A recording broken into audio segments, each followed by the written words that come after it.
Batavia, Dutch pronunciation. Batavia, was a ship of the Dutch East India Company, VOC. She was built in Amsterdam in 1628 as the flagship of one of the 3 annual fleets of company ships and sailed that year on her maiden voyage for Batavia, capital of the Dutch East Indies. On 4 June 1629, Batavia was wrecked on the Houtman Abrolhos, a chain of small islands off Western Australia.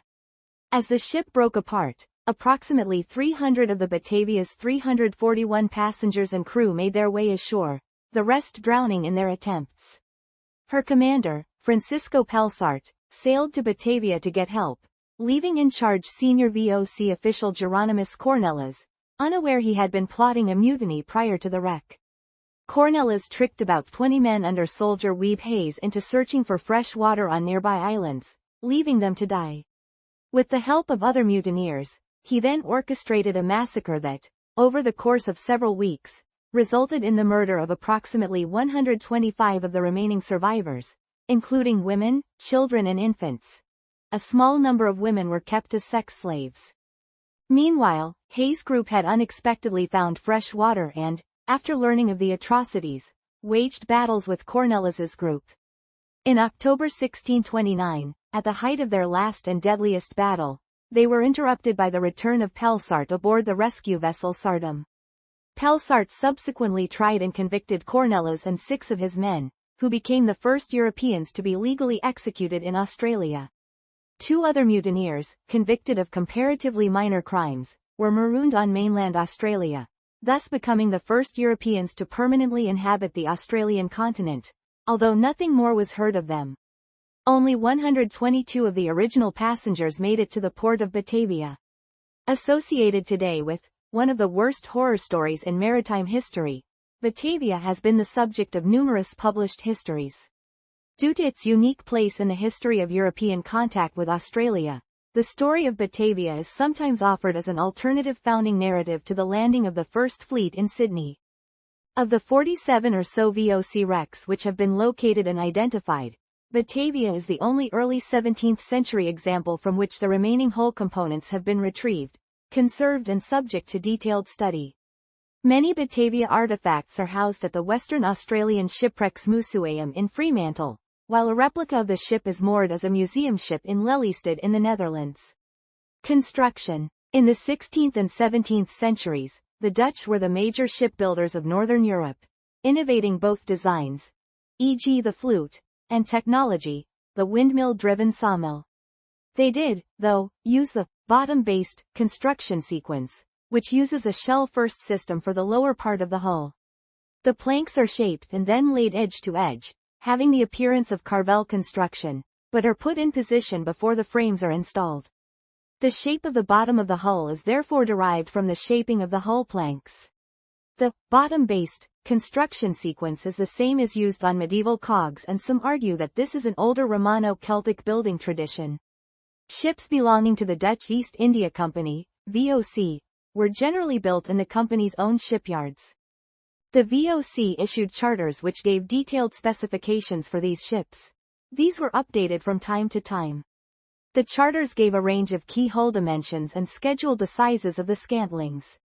However, the designs did not exist as plans or drawings that determined the shape of the hull.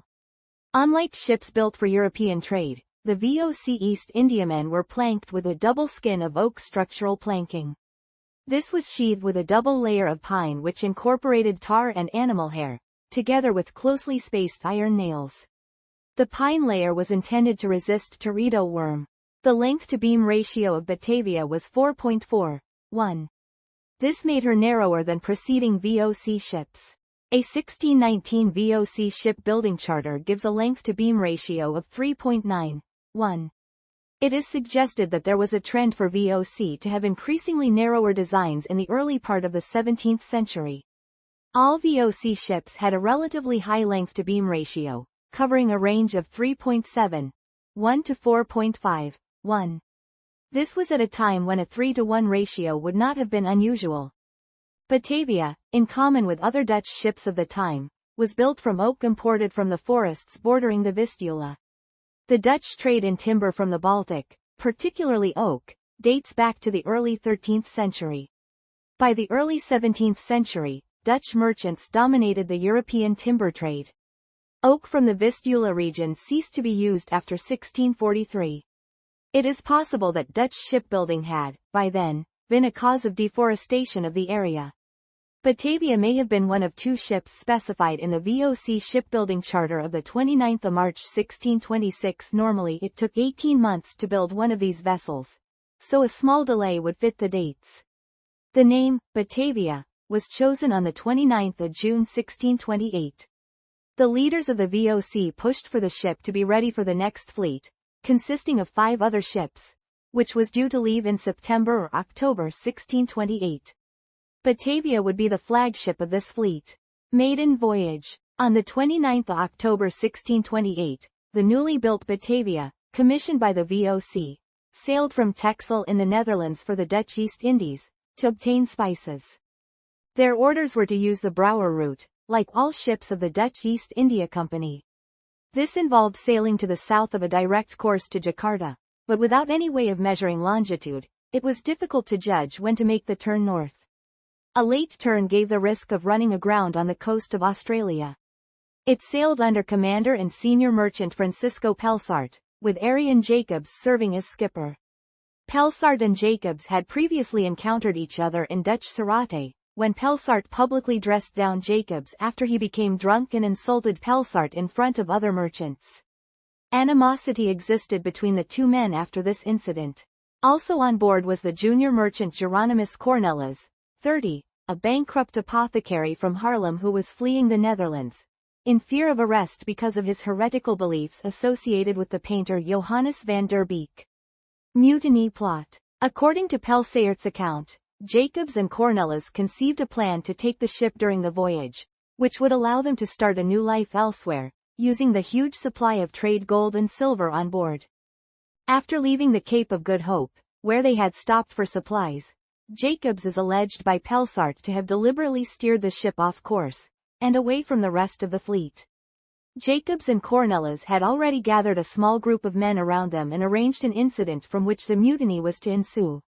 This involved sexually assaulting a prominent young female passenger, Lucretia Jans, in order to provoke Pelsart into disciplining the crew. They hoped to paint his discipline as unfair and recruit more members out of sympathy. However, the woman was unable to identify her attackers. Shipwreck. On the 4th of June 1629, Batavia struck Morning Reef near Beacon Island, part of the Houtman Abrolhos off the western coast of Australia. Of the 322 aboard, most of the passengers and crew managed to get ashore, although 40 people drowned.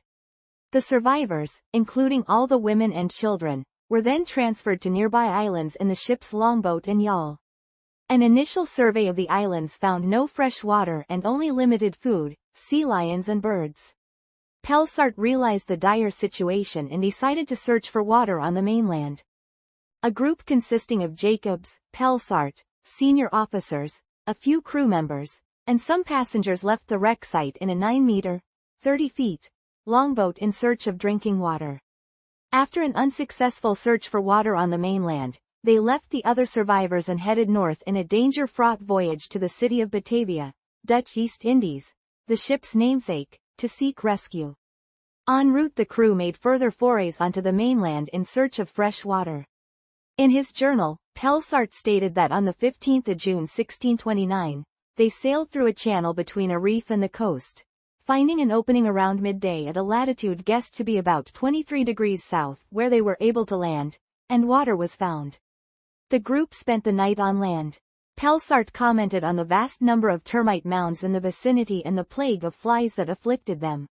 Pelsart stated that they continued north with the intention of finding the River of Jacobsz, identified first in 1622, but owing to the wind were unable to land.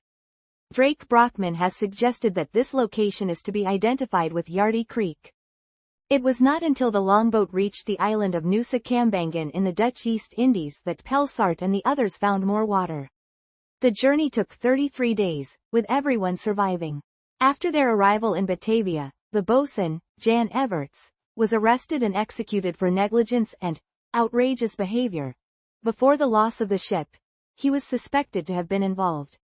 Jacobsz was also arrested for negligence, although his culpability in the potential mutiny was not guessed by Pelsart. Governor-General Jan Pieterszoon Cohen immediately gave Pelsart command of Sardam to rescue the other survivors, as well as to attempt to salvage riches from Batavia's wreck. Within a month, Pelsart reached the general area where the shipwreck had occurred, but it took another month of searching to locate the islands again. He finally arrived at the site only to discover that a bloody massacre had taken place among the survivors, reducing their numbers by at least 100. Murders. Cornelisz was one of the few men who stayed on Batavia to pillage and steal. He was one of the few who survived the final breakup of the ship and made it to Beacon Island after floating for 2 days. Though neither sailor nor soldier, Cornelisz was elected to be in charge of the survivors due to his senior rank in the Dutch East India Company. He made plans to hijack any rescue ship that might return and use the vessel to seek another safe haven. Cornelisz made far-fetched plans to start a new kingdom, using the gold and silver from the wreck. However, to carry out this plan, he first needed to eliminate possible opponents. Cornelisz's first deliberate act was to have all weapons and food supplies commandeered and placed under his control. He then moved a group of soldiers, led by Weeb Hayes, to nearby West Wallaby Island, located roughly 8.7 kilometers or 5.4 miles to the northwest, under the pretense of having them search for water. They were told to send smoke signals when they found water and they would then be rescued. Convinced that they would be unsuccessful, he then left them there to die, taking complete control of the remaining survivors. Cornelisz never committed any of the murders himself, although he tried and failed to poison a baby, who was eventually strangled. Instead, he coerced others into doing it for him, usually under the pretense that the victim had committed a crime such as theft. Cornelisz and his henchmen had originally murdered to save themselves, but eventually they began to kill for pleasure or out of habit. Cornelisz planned to reduce the island's population to around 45 so that their supplies would last as long as possible. He also feared that many of the survivors remained loyal to the company. In total, Cornelisz's followers murdered at least 110 men, women, and children. A small number of women were kept as sex slaves. Among them was Jans, who Cornelisz reserved for himself. Rescue. Although Cornelisz had left the soldiers, led by Hayes, to die, they had in fact found good sources of water and food on West Wallaby Island. Initially, they were unaware of the massacres taking place and sent pre-arranged smoke signals announcing their finds. However, they soon learned of the killings from survivors fleeing Beacon Island. In response, the soldiers devised makeshift weapons from materials washed up from the wreck. They also set a watch so that they were ready for Cornelisz's men, and built a small fort out of limestone and coral blocks. Cornelisz seized on the news of water on the other island, as his own supply was dwindling and the continued survival of the soldiers threatened his own success. He was fearful that any rescue vessel would sight the soldiers first, therefore dispatched his men to eliminate this threat. But the trained soldiers were by now much better fed than Cornelisz's group and easily defeated them in several battles. Seeking to bring Hayes under his command, he traveled to the island himself, whereby Hayes and his soldiers took Cornelisz hostage. The men who escaped regrouped under soldier Wouter Loos and tried again, this time employing muskets to besiege Hayes' fort and almost defeating the soldiers. However, Hayes' men prevailed again just as Sardam arrived. A race to the rescue ship ensued between Cornelisz's men and the soldiers. Hayes reached the ship first and was able to present his side of the story to Pelsart. After a short battle, the combined force captured all of Cornelisz's group. Aftermath. Pelsart decided to conduct a trial on the islands, because Sardam on the return voyage to Batavia would have been overcrowded with both survivors and prisoners. After a brief trial, the worst offenders were taken to Seal Island and executed. Cornelisz and several of his henchmen had both hands chopped off before being hanged. Loos and a cabin boy, Jan Pelgrim de Bai, who were considered only minor offenders, were marooned on mainland Australia, and were never heard of again. This made them the first Europeans to have permanently lived on the Australian continent. This location is now thought to be Witcara Creek near Kalbarri, Western Australia, though another suggestion is nearby Port Gregory. The rest of Cornelisz's henchmen were taken to Batavia for trial. 5 were hanged, while several others were flogged, keel-hauled or dropped from the yardarm on the later voyage back home. Cornelisz, second in command, Jacobsz, was broken on the wheel, the most severe punishment available at the time. Jacobsz, despite being tortured, did not confess to his part in plotting the mutiny and escaped execution due to lack of evidence. What finally became of him is unknown. He might have died in prison in Batavia. A board of inquiry decided that Pelsart had exercised a lack of authority and was therefore partly responsible for what had happened. His financial assets were seized, and he died within a year of disease. Although his journals on the matter would be published in 1647 and widely read, spreading knowledge of the dangers of the coast of Western Australia. Hayes was hailed a hero and promoted to sergeant, which increased his salary, while those who had been under his command were promoted to the rank of corporal. Of the original 332 people on board Batavia, only 122 made it to the port of Batavia. Sardam eventually sailed home with most of the treasure previously carried on Batavia aboard. Of the 12 treasure chests that were originally on board, 10 were recovered and taken aboard Sardam. Wreck. Surveying the northwest coast of the Abrolhos Islands for the British Admiralty in April 1840, Captain John Lort Stokes reported that the beams of a large vessel were discovered, assumed to be Zeewake, on the southwest point of an island, reminding them that since Zeewake's crew reported having seen a wreck of a ship on this part, there is little doubt that the remains were those of the Batavia. In the 1950s, historian Henrietta Drake Brockman argued, from extensive archival research, that the Batavia wreck must lie in the Wallaby group of islands. The wreck was first sighted in 1963 by lobster fisherman David Johnson. A systematic archaeological investigation was carried out in the 1970s. Most of the excavation work was carried out over 4 years, starting in 1972, with an initial survey in 1971. A large amount of the surviving hull was raised and conserved. This is about 20 tons of timber, which is about 3.5% of the original ship's hull. Other large items including port-side stern timbers, cannons and an anchor. A large selection of smaller items were excavated, with many pottery containers, weapons, cooking equipment, navigation items, including 4 astrolabes. Added to this were various trade items carried as part of the ship's cargo. The excavation was carried out in challenging conditions, with the swell coming in from the Indian Ocean preventing diving on 173 days of the 447 days spent on site. Some of that diving was restricted to the inner wreck site, where material had been carried to an area sheltered from the swell inside the reef. In the 4th season on site, starting September 1975, only 10 days of diving were possible on the more exposed main wreck site. To facilitate the monitoring and any future treatment, the hull timbers were erected on a steel frame. Its design, and that of a stone arch, also recovered, was such that individual components could be easily removed. In 1972, the Dutch government transferred rights to Dutch shipwrecks in Australian waters to the Australian government. Excavated items are on display at the Western Australian Museum's various locations, though the majority of cannons and anchors have been left in situ. The wreck remains one of the premier diving sites on the Western Australian coast.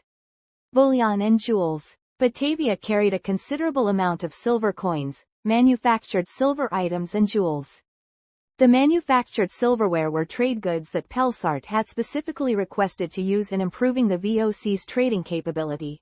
He had found that these were sought after by the great men he had dealt with in Agra.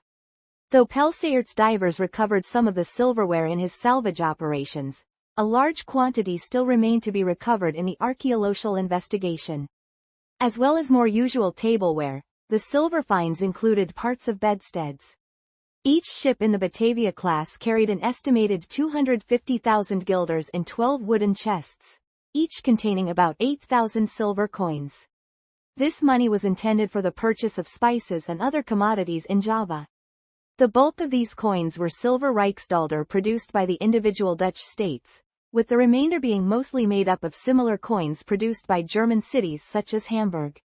Pelsart was instructed to recover as much of the money as possible on his return to the Abrolhos Islands, using divers, to try if it is possible to salvage all the money, and, the casket of jewels that before your departure was already saved on the small island. Recovery of the money was far from easy.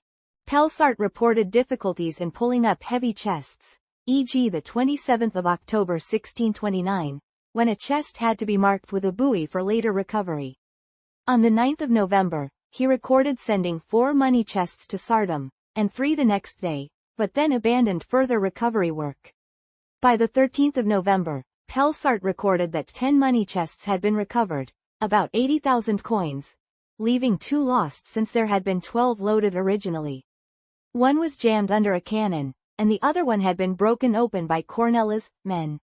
Batavia's cargo also included special items being carried by Pelsart for sale to the Mughal court in India where he had intended to travel on to. There were 4 jewel bags, stated to be worth about 60,000 guilders, and an early 4th century Roman cameo, as well as numerous other items either now displayed in Fremantle and Geraldton, Western Australia, or recovered by Pelsart. Legacy. A Batavia ship replica was built from 1985 to 1995, using the same materials and methods utilized in the early 17th century. Its design was based on contemporary accounts, recovered wreckage, and other contemporary ships such as Vasa. After a number of commemorative voyages, the vessel is now moored as a museum ship in Lelystad in the Netherlands.